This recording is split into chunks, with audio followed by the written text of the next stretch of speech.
নিঃস্ব হয়ে গেছি, নিঃস্ব হয়ে গেছি। আমরা যদি একটু খাবো, টাকা আমাদের নাই, আমাদের সব টাকা হয়ে গেছে। ইনি মোহাম্মদ রানা মোড়ল। জীবনের সবটুকু শেষ সম্বল অর্থ ও বিভিন্ন এনজিও থেকে লোন নিয়ে গড়ে তুলেছিলেন স্বপ্নের মুদি দোকান রানা স্টোর। এক রাতে পুড়ে ছাই দোকানটি। গত বুধবার রাত 12:30টার দিকে ডিপ ফ্রিজের শর্ট সার্কিটের মাধ্যমে অগ্নিকাণ্ডের উৎপত্তি হয়।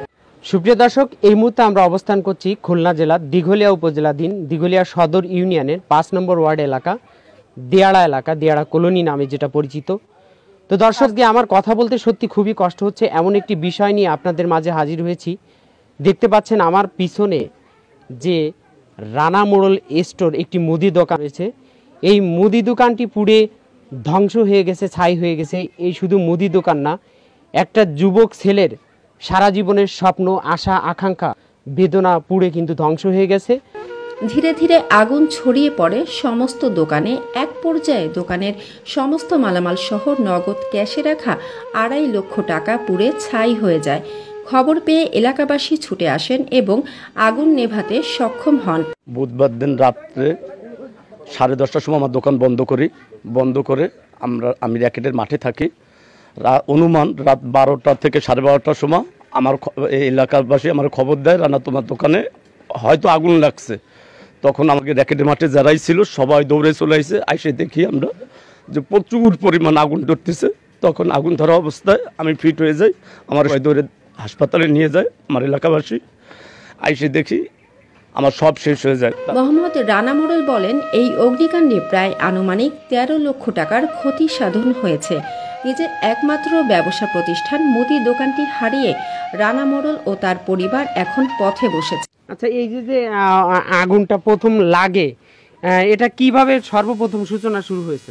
আমি আনুমানিক আমার এই ফ্রিজের থেকে, এই লাবলো ফ্রিজের থেকে, সার্কিটের থেকে আমার এটা শুরু হয়েছে। এলাকার লোকজন এ বিষয়ে খুব ব্যথিত। কি হবে এই মুদি দোকান ব্যবসায়ী রানা মোড়লে? আমরা এখানে নিজেরাই দোকানে বাকি খাইতাম, নগদ খাইতাম, এখান থেকে নিতাম। কিন্তু এই দোকানের এই রানা মোড়লের ব্যবহারটা সবার সাথে ভালো সুন্দর ব্যবহার। কিভাবে পরিশোধ করবে সমস্ত এনজিওর লোনের বোঝা? দোকানটি পুড়ে বর্তমান দিশেহারা মোহাম্মদ রানা মোড়ল। টাকা দিছে, আমি টাকাগুলো 2,82,000 টাকা আমি কাছে এই সাথে হয়েছি যে ছোটোবেলা টাকা রাতে নিয়ে যাবে ধরেছি। তারপরে আমি শুয়ে থাকলে ছেলে এসে বলে কি যে আগুন লাগবে রাত 12টার একটু বেশি হবে, একটু কমতে গেলে। তা আমি বলছি, আমি দৌড়ে তুলেছি, কিন্তু আমার টাকা আছে ফেলাই দিচ্ছি আমার ছেলের টাকা।